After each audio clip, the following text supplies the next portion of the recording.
अस्सलाम वालेकुम and welcome to video zone. तो आज की वीडियो से हम स्टार्ट करें वीक नंबर 4।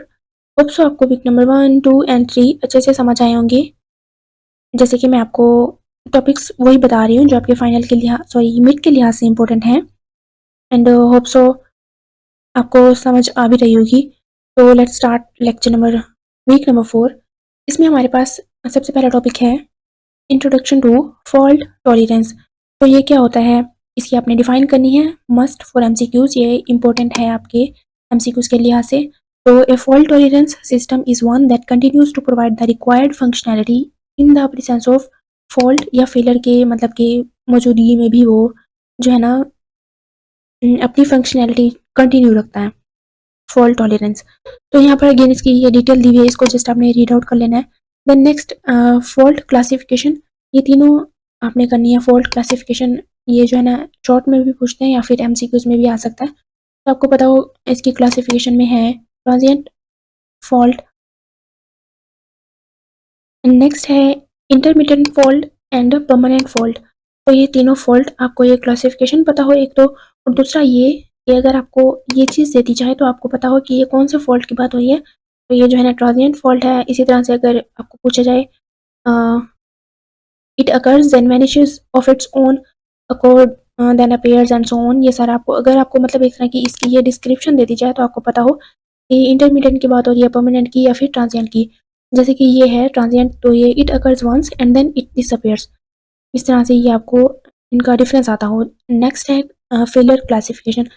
इन दोनों में भी आपने कंफ्यूज नहीं होना, ये है फॉल्ट क्लासिफिकेशन जिसमें ये तीन आ रहे हैं, जबकि ये है फेलियर क्लासिफिकेशन जिसमें crash failure, omission, timing and response, arbitrary failure, ये सारे 5 कैटेगरीज में फेलियर क्लासिफिकेशन है।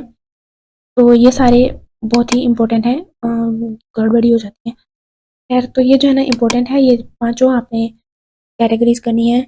यहाँ पर भी आपको सेम जैसे यहाँ पर मैंने बताया ना कि डिस्क्रिप्शन अगर आपको दे दे तो आपको पता हो ये कौन से फॉल्ट की बात हो रही है। सिमिलरली यहाँ पर अगर आपको a server halts but working correctly until it halts, तो मतलब इस तरह की इसकी अगर ये डिस्क्रिप्शन दे दी जाए तो आपको पता हो कि ये कौन से फेलर की बात हो रही है। क्रैश है, ओमिशन है, टाइमिंग है, ये सारे एक्स्ट्रा। तो उसके बाद failure masking, it is a fault tolerance technique that hides occurrence of failures from other processor, आपको ये डिफाइन आनी चाहिए।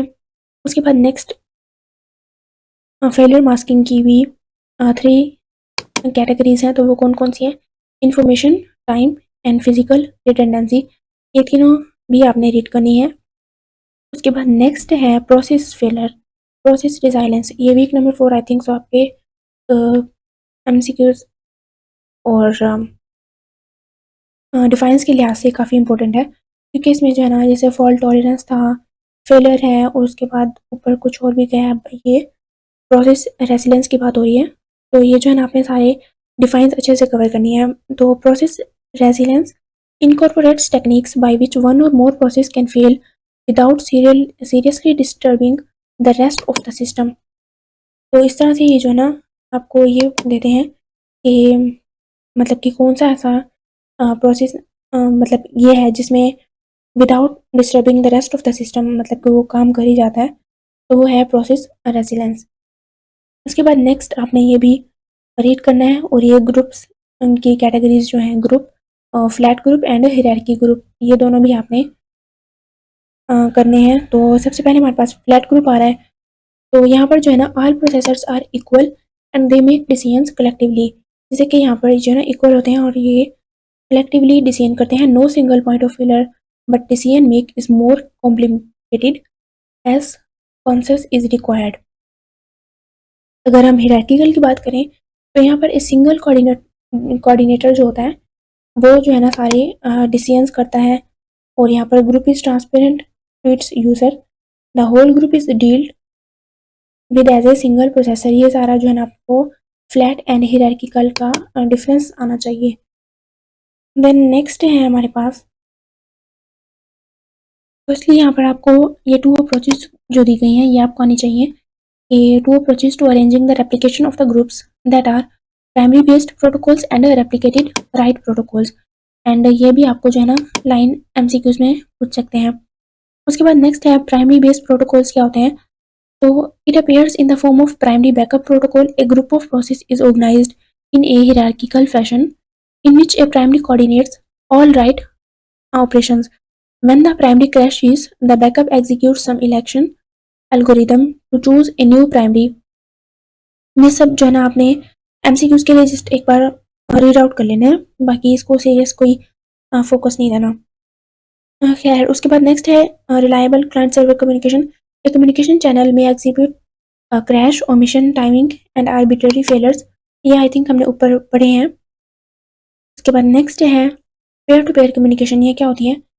Reliable point to point communication भी जिसको हम बोलते हैं, या pair to pair communication is established by making use of reliable transport protocols such as TCP का यूज करके है। TCP makes mask omission failures which occur in the form of lost message by using acknowledgement and retransmission। इसी तरह से इसको आपने read करना है। और नेक्स्ट है RPC stand for remote procedure call। It is a mechanism works well as long as both the client and server function perfectly।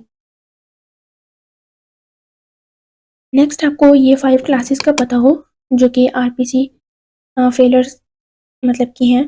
तो the client is unable to locate, मतलब इस जस्ट आपने इसको जो है ना रीड आउट कर लेना। ये मैंने कर रीड। नेक्स्ट है server in client server communication. तो server crashes are dealt with by implementing one of the 3 possible implementation philosophies, that is at least one semantic, या फिर एट मोस्ट वन सिमेंटिक, या फिर नो सिमेंटिक। जस्ट इसको आपने आपका जो है ना मतलब कि पढ़ने से ही आइडिया हो रहा है कि यहाँ पर at least one semantic it guarantees is given that RPC occurred at least once but also the possibly more that once.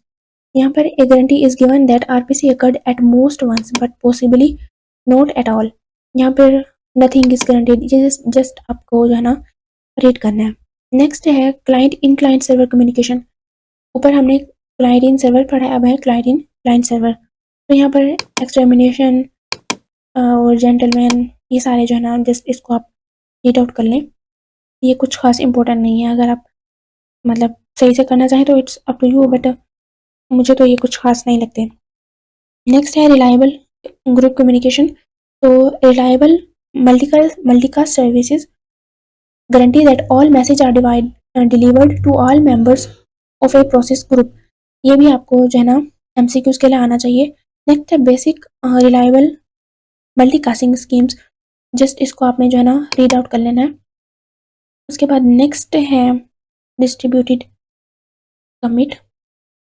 It is a problem, this problem involves having an operation being performed by each member of a process group or none at all। distributed computing in the case of, इसको just आप read करें। ये इसकी 3 types आपने must करनी है, that is single phase commit, 2 phase and 3 phase commit. तो first है हमारे पास one phase commit protocol. It coordinator tells all other processor that are also involved called participants. ये एक तरह के पार्टिसिपेंट की आपको डिफाइन आनी चाहिए। If one of the participant can not perform the operation then there is no way to tell the coordinator it can not efficiently handle the failure of the coordinator. The solution इसका क्या है? 2 phase and 3 phase commit protocols. तो अगर हम 2 phase की बात करें तो assuming that no failure occur, the protocol consists of the following 2 phases, each consisting of 2 steps। The first is the voting phase and the second is the decision phase। ये भी आपको पता हो कि फर्स्ट फेज कौन सा है, voting, and second one is decision phase. Next है 2 फेज, इसको जस्ट आपने रीड करना है। एंड ड्रॉबैक्स, हाँ ये भी इम्पोर्टेंट है। Drawbacks of 2 phase commit protocol most he important है जी, ये आपने जो है ना ज़रूर करने हैं आपके लॉन्ग क्वेश्चन के लिहाज से। नेक्स्ट है हमारे पास 3 फेज कमिट प्रोटोकॉल। तो skin in 1981 developed a variant of 2PC called the 3 phase commit protocol that avoids blocking process in the presence of fail stop crashes। ये भी आपने मस्ट करना है एमसीक्यूज के लिए। ये 1 फेज, 2 फेज, 3 फेज, स्पेशली ये 2 फेज के drawbacks and I think so 3 phase के भी होंगे, ये आपने मस्ट करने हैं आपके लॉन्ग क्वेश्चन के लिहाज से। नेक्स्ट है रिकवरी। तो basic concept of recovery and types of recovery की यहाँ पर बात हो रही है। रिकवरी क्या है? The whole idea of error recovery is to replace an erroneous state with an error free state. Once a failure has occurred, it is essential that the process where the failure happened recovers to a correct state. आपको ये recovery की define आनी चाहिए. Next है इसकी two main forms of the recovery are backward and forward recovery. तो backward क्या है? It returns the system to some previous correct state using checkpoints, then continue executing. Forward recovery, when the system has entered an erroneous state, instead of moving back to a previous checkpoint state, an attempt is made to bring the system in a correct new state from which it can be continue to execute. तो आपको ये backward and forward in दोनों का difference अच्छे से आना चाहिए. Next है बैकवर्ड रिकवरी के एडवांटेजेस एंड डिसएडवांटेजेस. इसको जस्ट आपने एक बार रीड करना है. इसी तरह से सिमिलरली फॉरवर्ड रिकवरी के भी एडवांटेजेस एंड डिसएडवांटेज जस्ट इसको आपने रीड करना है. मेनली आपको ये पता हो कि बैकवर्ड क्या है एंड फॉरवर्ड क्या है, इसका डिफरेंस. एंड यहाँ पर आपको जो है ना lecture sorry week number 4 and होता है. मिलते हैं वीक नंबर 5 में. होप सो आपको वीडियो समझ आ रही होंगी. एंड अगर आपको समझ आ रही है तो प्लीज़ चैनल को सब्सक्राइब कर दिया करें एंड एक प्यारा सा कमेंट भी कर दिया करें. Thank you so much for watching. Allah हाफिज़.